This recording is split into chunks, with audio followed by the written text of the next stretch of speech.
Hello ಸ್ನೇಹಿತರೆ, ನಮಸ್ಕಾರ ಎಲ್ರಿಗೂ. ಎಲ್ಲರೂ ಹೇಗಿದ್ದೀರಾ ಸ್ನೇಹಿತರೆ? ಎಲ್ಲರೂ ಚೆನ್ನಾಗಿದ್ದೀರಾ ಅಂತ ಭಾವಿಸ್ತಾ ಇವತ್ತಿನ ವಿಡಿಯೋ ಪ್ರಾರಂಭ ಮಾಡ್ತಾ ಇದ್ದೀನಿ. ನಿಮ್ಗೇನಾದರೂ ಇವತ್ತಿನ ನನ್ನ ವಿಡಿಯೋ ಸ್ವಲ್ಪನಾದರೂ ಇಷ್ಟ ಆಗಿತ್ತಂದರೆ ತಪ್ಪದೇ ನಿಮ್ಮದಾದ ಒಂದು ಲೈಕ್ ಇರಲಿ. ಹಾಗೆ ಇನ್ನೂ ಯಾರೆಲ್ಲ ಸಬ್ಸ್ಕ್ರೈಬ್ ಮಾಡ್ಕೊಳ್ದೆ ನೋಡ್ತಾ ಇದ್ರಾ, ಪ್ಲೀಸ್ ಸಬ್ಸ್ಕ್ರೈಬ್ ಮಾಡ್ಕೊಂಡು ನೋಡಿ, ಸಪೋರ್ಟ್ ಮಾಡಿ ಅಂತ ಕೇಳ್ಕೊಳ್ತೀನಿ ಸ್ನೇಹಿತರೆ. ಇವತ್ತಿನ ವಿಡಿಯೋ ಬಂದ್ಬಿಟ್ಟು ಶುಕ್ರವಾರದ ಪೂಜಾ ವಿಡಿಯೋ ಆಗಿರುತ್ತೆ. ಅಂದರೆ ಪೂಜೆ ಅಷ್ಟೇ ಇರೋದಿಲ್ಲ, ರೆಸಿಪಿಗಳು ಏನಾದರೂ ಇರುತ್ತೆ ಸ್ನೇಹಿತರೆ. ಹಾಗಾಗಿ ಬನ್ನಿ ನೋಡ್ಕೊಂಬರೋಣ ಯಾವ ರೀತಿ ಹೋಗುತ್ತೆ ಏನು ಅನ್ನೋದು. ನಿಮ್ಮ ಜೊತೆ ಇದ್ದೇ ಇರ್ತೀನಲ್ವ ಸ್ನೇಹಿತರೆ.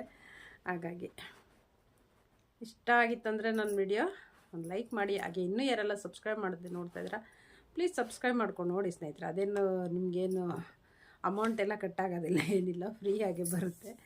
ಹಾಗೆಯೇ ಸಬ್ಸ್ಕ್ರೈಬ್ ಮಾಡ್ಕೊಂಡು ವಿಡಿಯೋ ನೋಡ್ತಾ ಇರೋರು ಎಲ್ರಿಗೂ ಒಂದು ತುಂಬ ಹೃದಯದ ಧನ್ಯವಾದ ಹೇಳ್ತಾ ಇವತ್ತಿನ ವಿಡಿಯೋ ಪ್ರಾರಂಭ ಮಾಡ್ತಾ ಇದ್ದೀನಿ ಸ್ನೇಹಿತರೆ. ಬನ್ನಿ.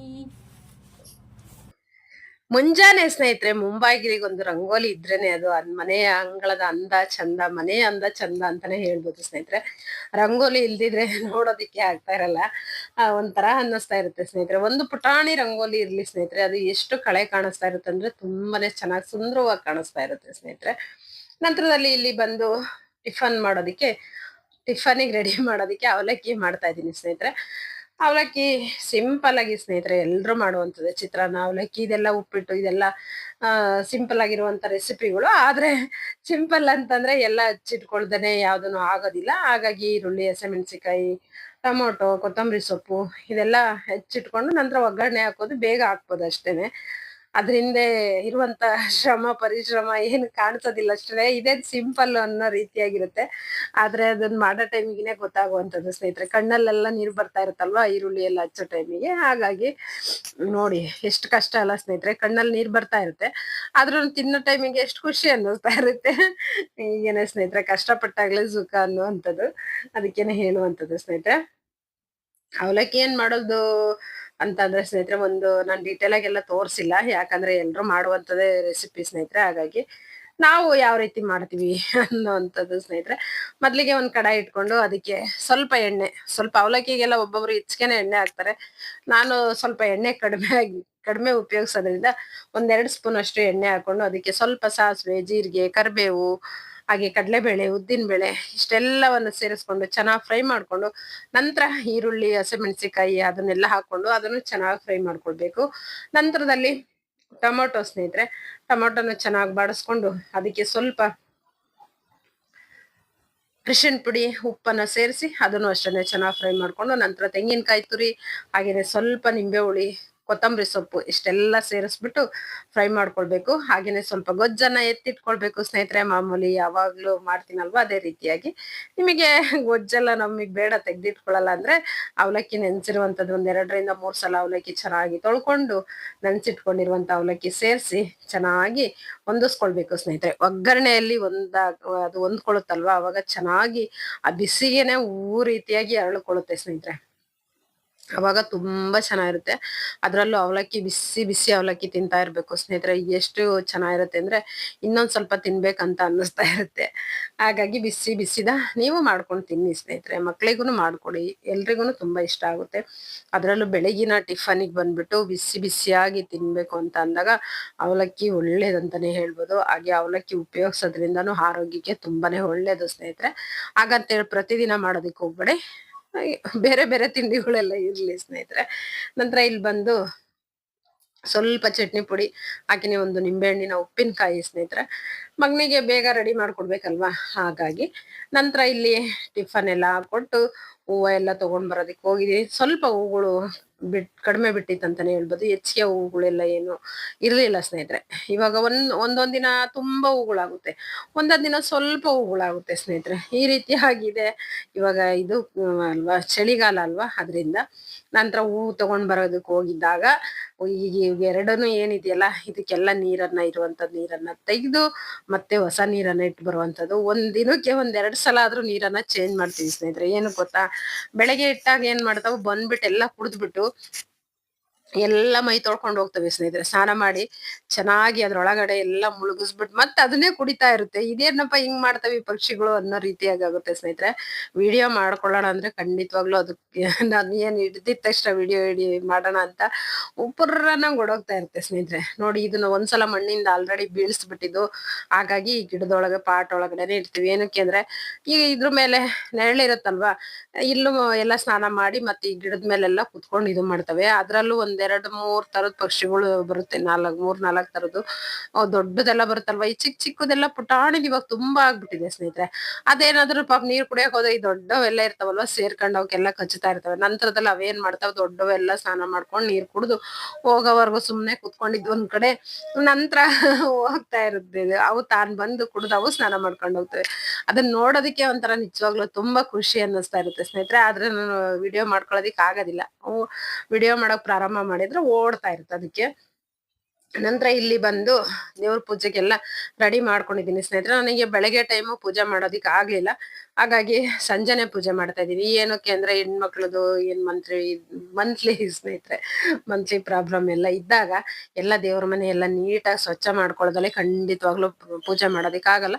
ಹಿಂದಿನ ದಿನಾನೇ ಮಾಡ್ಕೋಬೋದಿತ್ತು, ಆದ್ರೆ ಅವತ್ತಿನ ದಿನ ಸಾಧ್ಯ ಇಲ್ಲ. ಹಾಗಾಗಿ ನೆಕ್ಸ್ಟ್ ಡೇನೆ ಎಲ್ಲ ಸ್ನಾನ ಮಾಡ್ಕೊಂಡ್ ಬಂದು ಎಲ್ಲ ಕ್ಲೀನಾಗಿ ದೇವ್ರ ಮನೆ ಎಲ್ಲ ಫೋಟೋಗಳು ಎಲ್ಲ ತೆಗ್ದಿಟ್ಟು ಎಲ್ಲ ಒರೆಸ್ಕೊಂಡು, ನಂತರ ಫೋಟೋಗಳೆಲ್ಲ ಒರೆಸ್ಕೊಂಡು ಅದಕ್ಕೆ ಗಂಧ ಎಲ್ಲ ಕುಂಕುಮ ಇಟ್ಕೊಂಡು ಎಲ್ಲ ತೊಳೆದು ಮಾಡೋ ಅಷ್ಟ್ರಲ್ಲಿ ಲೇಟ್ ಆಗ್ಬಿಡುತ್ತೆ ಸ್ನೇಹಿತರೆ. ಹಾಗಾಗಿ ನಿಧಾನಕ್ಕೆ ಆಗ್ಲಿ ಅಂತೇಳಿ ನಿಧಾನಕ್ಕೆ ಮಾಡ್ತೀನಿ ಸ್ನೇಹಿತರೆ.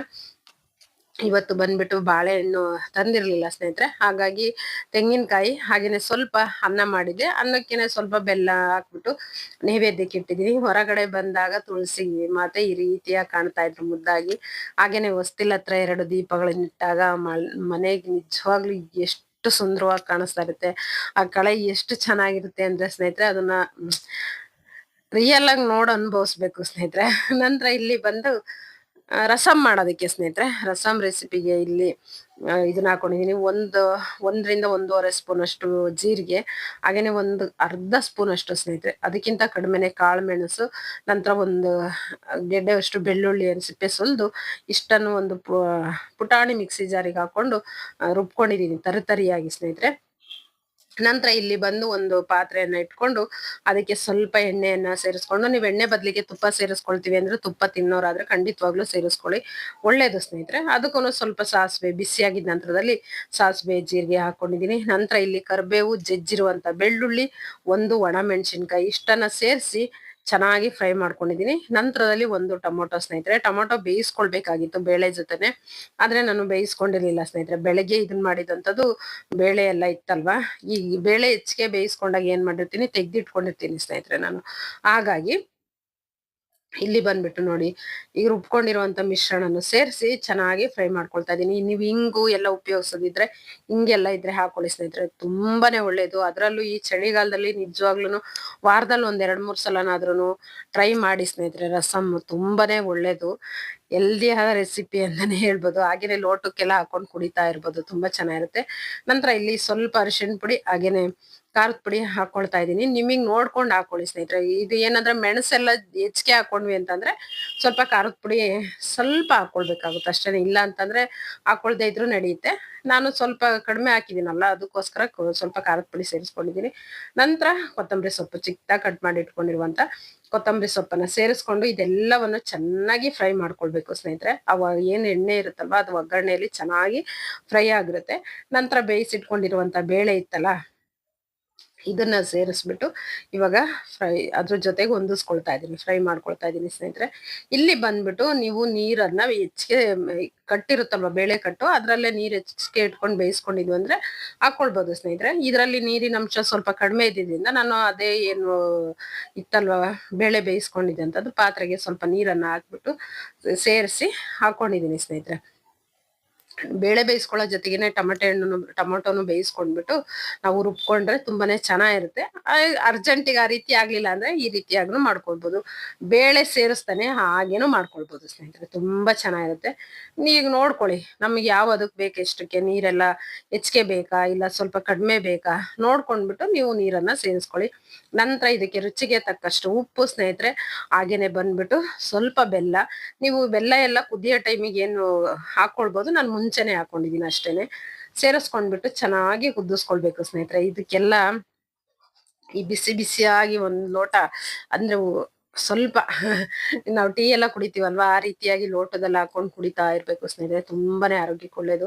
ಈ ಮೆಣಸು ಜೀರಿಗೆ ಎಲ್ಲ ಏನಂದ್ರೆ ಇವಾಗ ಶೀತಕಾಲದಲ್ಲಿ ಕಫ ಕೆಮ್ಮು ನೆಗಡಿ ಇದನ್ನೆಲ್ಲ ಬರುವಂತದನ್ನ ಸ್ವಲ್ಪ ಕಡಿಮೆ ಮಾಡುತ್ತೆ ಅಂತಾನೆ ಹೇಳ್ಬೋದು ಈ ರೀತಿಯಾಗಿ ಉಪಯೋಗಿಸೋದ್ರಿಂದ ಸ್ನೇಹಿತರೆ. ಬೆಳ್ಳುಳ್ಳಿ ಎಲ್ಲಾನು ತುಂಬಾನೇ ಒಳ್ಳೇದು ಸ್ನೇಹಿತರೆ. ನೀವು ಹಿಂಗು ಹಾಕೊಳ್ಳಿ.